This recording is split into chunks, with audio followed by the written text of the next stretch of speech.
Hello everyone, welcome to my Flosstube channel. My name is Jessie Lee and I'm coming at you with video number 33.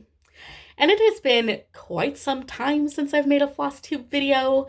I think this was my longest unplanned absence ever, and I'm really sorry it took me so long to get back here, but I've just had life happening to me. Some of it super cool, some of it super uncool. But I'd like to tell you about the cool stuff first. About 3 weeks ago now, me and my family took our summer vacation. We went on a tent camping trip down in Perro State Park in Wisconsin. In 2021, we did a quick overnight camping trip there, and we had the best campsite. It had the most beautiful view of the water. This is it right here. And when we left, we just really felt like we had not had enough time in that beautiful place. So we reserved that exact same site for our trip this year.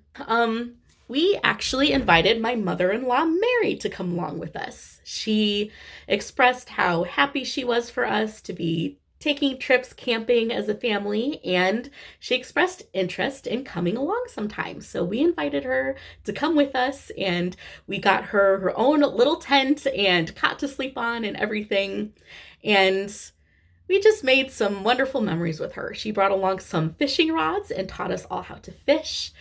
The kids each caught a couple of little bluegills, and I know that is something that they will remember forever, their grandma teaching them how to fish. And we had a nice time just enjoying our site, sitting around the fire, cooking campfire food, doing a little bit of hiking and walking, and just enjoying the outdoors. But one of the days, we did not have the best weather. It was super rainy, so we drove into town for some indoor activities. We had lunch at a delicious Mexican restaurant, and we went to a museum and did a bit of shopping, and we also had a pizza dinner on a riverboat tootling down the Mississippi.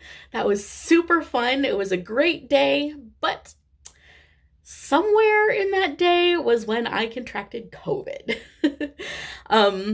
A couple days later, we drove home, and on the car ride home, I could tell that I did not feel right. And then Mary got on a plane the next morning to go back to Florida, and I took a COVID test that afternoon, and it was positive. Luckily, Mary did not get sick. I was the first and only one sick, but unfortunately, Tim had to go straight back to working as soon as we got back from our trip. So I was left alone caring for the kids over that weekend. And for the most part, they did a great job keeping their space from me, especially Sylvia, because she had a birthday party the next weekend that she really wanted to be well for. But Glenn didn't really quite understand, so he did end up catching it from me because he just could not resist giving mommy a hug. So Glenn got sick, and then Sylvie got sick and missed her birthday party. She was pretty devastated. And then Tim got sick and missed that next weekend of work, which was a bummer. So we just missed a whole week of life directly after our trip, which was a huge bummer because when you come home from vacation, you want to adjust back into normal life. But instead, we were all sick with COVID and isolating in the house. It was a bummer. Fortunately, it was super mild for all of us. We had mild symptoms. We got over it very quickly. The sickness did not drag on. Once we felt better, we really felt all the way better, which was a blessing because that disease can be a truly devastating and deadly disease. So overall, I'm just very grateful that our experience with COVID was as easy as it was, even if the timing was really terrible. So we had a week of vacation, a week of being sick, and then this past week, we were just trying to get back into normal life. My kids actually do not start school until the first week of September. So we're just trying to continue enjoying our summer, doing some fun activities as a family. And that's what's been going on. Something coming up that's really on my mind is that my kids are not the only ones going back to school soon. I'm going back to school soon too.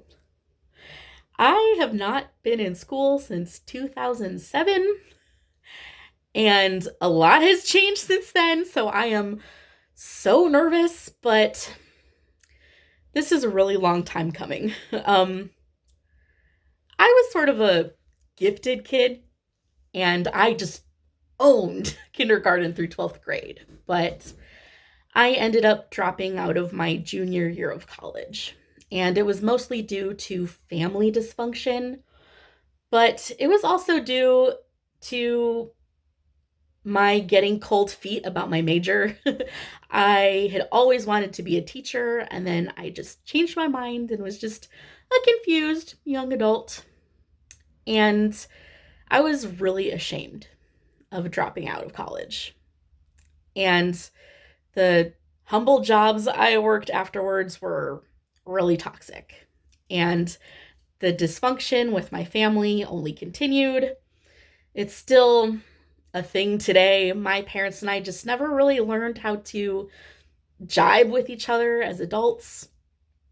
My 20s were just the bleakest years of my life. They were not fun. I lost a decade just grieving having a secure role in my family and grieving who I once was as a kid. However, through all those years, I was living with Tim. We started as high school sweethearts and just stuck together. And Tim had the opposite life experience. For Tim, childhood and school sucked, but he grew up and started thriving. He gradually went to college and built up his nursing career, and his relationship with his family improved once he was an adult. And I'm just so proud of him. It was really incredible being by his side, seeing him become who he was meant to be. And his success has been due in part to me being there supporting him. Tim does tell me that he would not have amounted to much if I hadn't been there believing in him and loving him and giving him tail. But yeah, we had a beautiful wedding and bought our first little house. But I stayed deeply unhappy with myself and dangerously depressed until we had our kids. I had always been totally ambivalent about having kids, and then I got pregnant with Glenn by surprise, and it changed my life. And we had Sylvia sort of half-assed on purpose, and my kids are the love of my life. And parenting them with Tim makes me finally truly feel like I have a family of my own and I am secure and loved and I belong and I have a purpose with these people. And being a stay-at-home mom has been a pretty decent job for me. That's given me some confidence back. But now my kids are a bit more grown up and they're in school now, so I have the time and space now to work on myself. So I got looking into educational opportunities nearby and discovered a program at a community college that immediately clicked with me, which feels like a miracle because all these years I have thought about going back to school and researched all kinds of career options and only figured out what I didn't want to do with my life. But now I live in Minnesota, so the options around are different. And one of them is getting an associate's degree in polysomnography. I want to go back to college to become a sleep tech. A sleep tech is a medical worker who performs sleep studies on people. So I'm gonna go to school and learn how to be the one that sticks electrodes all over people's heads and monitors their brain waves and their vitals through the night as they sleep to help diagnose them with a sleep disorder if they have one. Um, I've never been terribly interested in working in the medical field, but this seems super cool. Even the classes for polysomnography, a lot of them are about sleep, which seems super interesting. And Tim's a nurse, he works in the medical field, and he's actually had a sleep study performed on him because he has sleep apnea. And I asked him what he thinks about it, and he said from his experience, it seems like something that I could totally do and that I would be into. So it's nice to have Tim's perspective. But really, it would just be so meaningful to me to have a career where I actually get to help people. I am a deeply caring person, but I am also so painfully shy that a lot of people-y jobs are super intimidating and uncomfortable for me, but from what I can figure out, the capacity in which a sleep tech interacts with patients, it seems doable to me. So I'm going to go for it. And I'm sure over time, it'll be something that I can get used to and feel just fine with. And also, the job in general just kind of seems like it would fit my personality. It's a pretty independent job. Sleep techs tend to work through the night either by themselves or with a very small team. And that would just be perfect for me because I grew up an only child and I just like to be on my own. Working by myself is kind of my favorite way. And also, I'm super excited that it's a night job. I am such a night owl. I have been since before I was born. It is an integral part of my personality. And all of the jobs that I had as a young adult were graveyard shift jobs. And that was the part of my jobs that I absolutely loved. I thrived on graveyard shift. I loved the lifestyle of sleeping through the day and then being up all night long and driving to and from work when everything was dark and quiet out. It was just a peaceful way of life that really fit me. I loved it, and I would love to do that again, even if it was sort of more part-time. Of course, my kids are awake and going to school during the day, so I would have to switch between night schedule and day schedule, and your sleep schedule gets kind of messed with, and that's tough, but that's what Tim does. He is a night nurse in the ER, and he's been doing it for years, and we've created a balance with that in our family. So if I do the same, I do think it can work out. And I'm just super excited about that, actually. That was like the part of that job that made me go, whoa, I would love to do that. I would just love to work and live on that side of the day again. That's super fun. And just from a practicality standpoint, this career just seems really accessible. At this stage in my life, an associate's degree from a community college is a fine level of education for me to accomplish, and it's pretty affordable. And polysomnography is a growing field, so there are jobs out there and they pay pretty decent. We live within our means just on Tim's salary, and we don't feel a need to change our lifestyle at all, and we plan on staying in this little milk carton house for the long term. So if I did have a career, my earnings would be completely a cushion, which could really change our lives and our kids' lives down the road.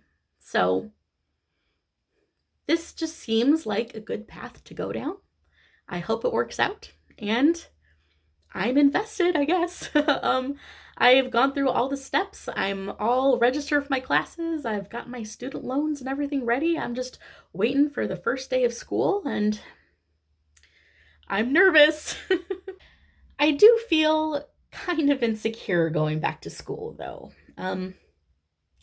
It just draws upon the crappiest time in my life and my past failures, and I'm gonna be 36 soon. And I know it's never too late, but I do just feel old. And the school environment has just changed so much since I was last in it. And I know that I'm probably gonna have a lot to learn just to function with technology and stuff.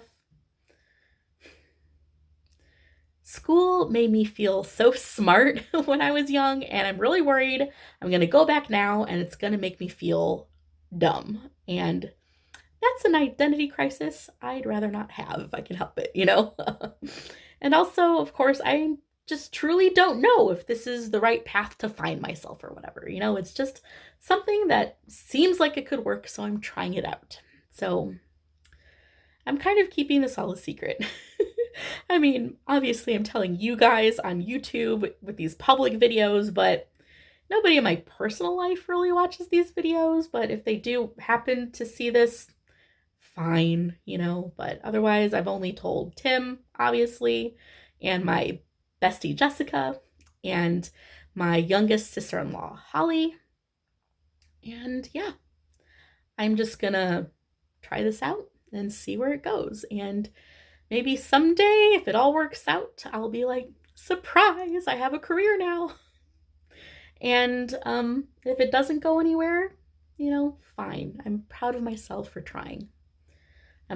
Will have been glad to explore it, but nobody else really needs to know. You know, it's just something that I'm processing and figuring out on my own. And that's kind of how I tend to deal with things. I'm kind of like, you know, a house cat who like goes and hides under the porch and has her kittens and then shows up back home like, surprise. You know, that's kind of how it feels. Anyway, all of this is just to say that my Flosstube videos will probably continue to be infrequent. But I'm not done yet. Cross stitch is still my favorite, and you are still my tribe. I will never just abandon my Flosstube channel. If it ever comes to a point where I'm done making videos, I will let you know. But this is not goodbye. Instead, it is a plea for you all to just stand by me while my life changes. This community is the light of my life, and I still plan to contribute as much as I can. So anyway, let me finally show you all my cross stitch.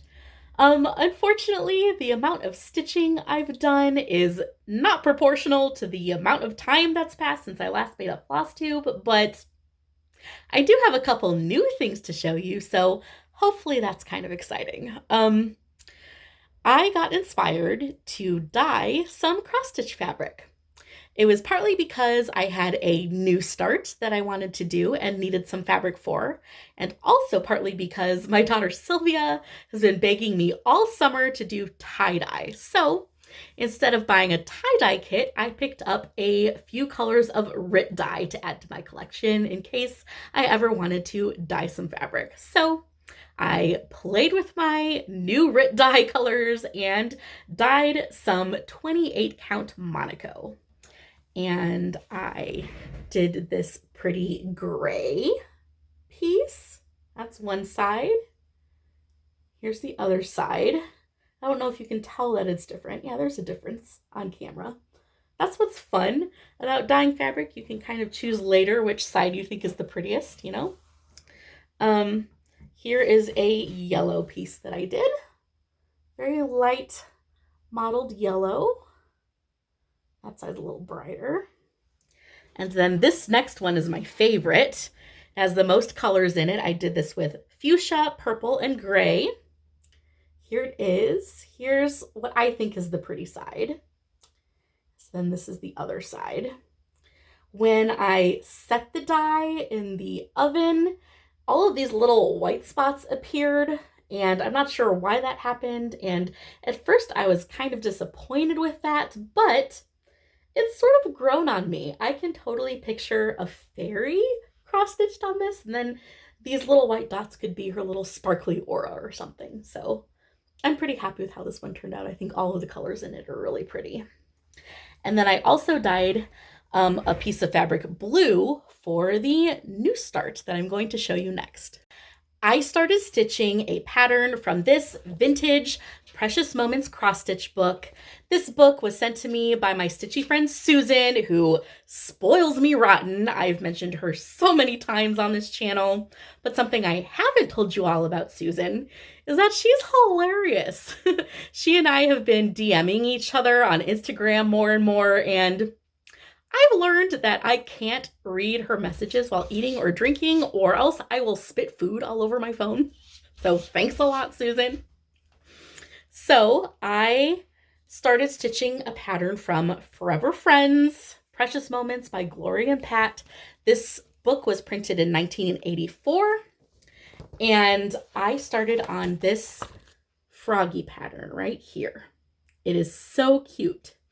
I talked about this pattern long ago in a video, saying I really loved it and wanted to stitch it one day because when I was a little girl, I had Precious Moments bed sheets that had a similar little frog on them. And I was just obsessed with that Froggy when I was a little girl. I thought it was so cute. So I wanted to stitch these Froggies for the memories, but I was inspired to stitch them at this time for two reasons. The first, while we were camping by the water, we heard frogs singing day and night. And a type of frog that lives in Wisconsin and sings a lot through the nighttime is spring peepers. They are tiny little tree frogs. They're pretty common. They have a huge range throughout the United States, and they are often heard, but not often seen. They're tiny little nocturnal froggies, so their call may be familiar, but the sight of them is not. However, I was lucky enough to find one that had gotten lost in the camp bathroom. I opened up the stall and saw a little orangish brown something stuck to the wall, and at first I thought it was a leaf, but I looked closer and discovered it was a tiny little frog. Here it is. That's what it looked like stuck to the bathroom wall. So I rescued it with clean hands. I was able to catch it, and then I brought it back to my campsite and showed everyone, and then we let it go. And it was just so cute, and it felt so special to actually see a spring peeper. I hear them a lot. Their frog songs are actually kind of pretty to listen to, but seeing a tiny little sticky tree frog in the bathroom and being able to rescue it was a cool experience. So that partially inspired me starting this new project. And the other thing that inspired it was everybody talking about Halloween in July and this early August time. It's kind of driving me nuts. We have Christmas creep going on, just the commercialism of our holidays. We see Christmas decorations out like in October, and it's getting earlier and earlier, and it drives me a little nuts. I prefer to sort of enjoy and celebrate things in their time, not be anticipating the next thing all the time. And everybody was talking about Halloween and fall before summer was over, and it was just going against my rhythm, and this felt like a summery stitch to work on in protest and to just confirm for myself my own rhythm and enjoying my summer still. So I got started on this pattern, and here is what I have so far. This was 28 count white Monaco, but I dyed it blue, and I purposely sort of split dye it so the top is solid light blue, and then the bottom is mottled with some dark blue, so it looks like their little lily pad is sitting on the water. And this is a pretty quick stitch. I've gotten pretty far on it. I got the outlines of the main figures. Now I just got to fill everything in, and then this little froggy's tongue is going to go flying out, catching a little butterfly up here. It's super fun to stitch. I did change the colors from the original pattern, just picked completely new everything out. I'm using DMC for it all, and I'll show it to you a little closer. So these are the beginnings of my little pair of froggies, my summer new start. Aside from dyeing that fabric and starting those froggies, I've really only gotten around to trying to keep up with my year-long stitching projects. So here's my temperature butterflies. This is a pattern by Sarah the Stitchin' Mommy, and I'm stitching this on 25 count black Lugana with the brightest colors of DMC Satin and DMC Light Effects flosses. And I got the July butterfly done here and started on the August butterfly. I'm a little bit behind. I could have this whole top section of the wing done, but it's not a big deal. I will get caught right up the next time I sit down and work on it. And July has been the hottest month of the year so far, and I think it will remain that way. We've had 3 weeks of tons of rain, and that seems to have cooled things down a bit. It does sort of feel like we're sinking into autumn, and the temperatures this week have really sort of made me feel a bit more in the mood for back to school. So this butterfly, I think, will start looking a little more green. The blue-green and dark blue tones represented the hottest temperatures on my scale. So yeah, I am excited to stitch in the colors for the rainy days that we've been having. It'll be fun to bring a little bit more green into this piece. I also worked on the Walk With Me temperature pattern that I'm stitching for my in-laws who live in Florida. Here it is. I am stitching colors to represent the average temperatures of each day in St. Petersburg, Florida, where they live. And it's turning out kind of boring, as you can see down there on the bottom. I've been stitching a lot of the same color of orange, and I figured out that at this point, there's no way I'm going to get to stitch the red tones at the top end of my temperature scale, which is a bit disappointing. I'm feeling like stitching the average temperature of the day might have been a mistake, but it's still a cute stitch, and I do hope that my in-laws will appreciate it. They won't have all of the information about like the range of colors and temperatures that I had to choose from, and I think as an entire piece it will all work out, or at least I'll make it work somehow. So anyway, this is how it's been going. There's a lot of paw prints on there. I need to start stitching in the cul-de-sac roads on this side over here, but I'll get there. It's going. So this is Temperature Walk With Me by Sarah the Stitchin' Mommy. I am stitching this with most of the called for DMC on 28 count light blue even weave. And then I put some stitches in the alphabet sampler that I'm stitching for my baby niece Rhea. The pattern is called A is for Ellipsis by Doreen Jones. And here is how it's looking. Since I last showed this to you, I put in the owl, pumpkin, queen, and rainbow. And they are oh so cute. I just gotta take a couple of minutes to stitch in the words queen and rainbow, and then I can take a short break from this stitch until sometime in September. But these last 4 motifs I worked on were so much fun. The owl and the rainbow were my very favorite, but the curly hair on the queen was kind of fun too. And I tolerated stitching a pumpkin in the summertime. It's fine. My problem is not with cross-stitchers stitching seasonal things out of season. I mean, of course, you need to work on stuff ahead of time. That just makes sense. My complaint earlier was more about seeing merchandise in store months and months ahead, or just I've been seeing a lot of social media memes and other YouTube comment talking about like Halloween. It's too early for me. I'm not ready. That's all. But anything anyone is cross-stitching, I love to see it. So this little sampler is just really adorable. It's so colorful and fun to stitch on. So I was happy to bring this out for my little bit of stitching time these past few weeks. So that's it for stitching. I just haven't been getting a whole lot done, and I really hope you aren't too disappointed that I didn't have a whole lot to show. But since you've been so patient with me, I do have one more surprise. It's a giveaway.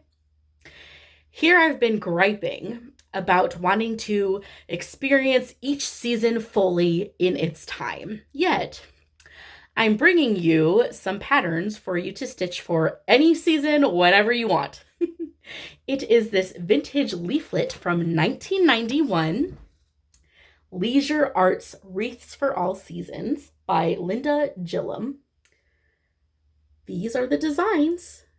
They're pretty iconic. I wonder if you recognize them. I've seen these here and there throughout the years multiple times, and I was happy to add this to my collection, but I've decided to give it away to one of you.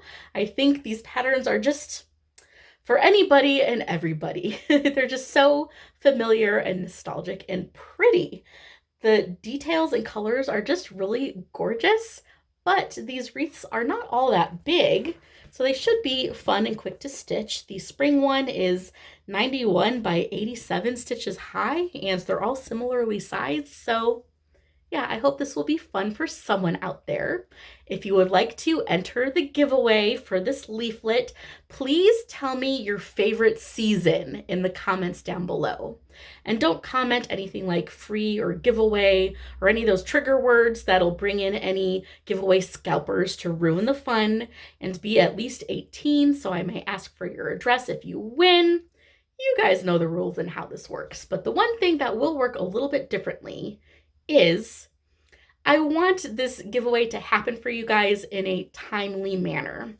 So I will choose the winner for this in 2 weeks and then come back to this video and leave a reply to the winner's comment. So everybody, in about 2 weeks from now, be checking your YouTube notifications to see if you got a notification that I left a reply to your comment saying you're the winner, or you can even check back on this video and just look at the comment section to see if you've won. I will announce the winner here on this video and reply to the comment at this date right here, and then get in communication with that person so I can send this out to them. And then, of course, whenever I do make my next Flosstube video, I will publicly announce who the winner was and show you the video of my kids drawing the winner from a hat. That's just been my little tradition for all of my giveaways on my channel.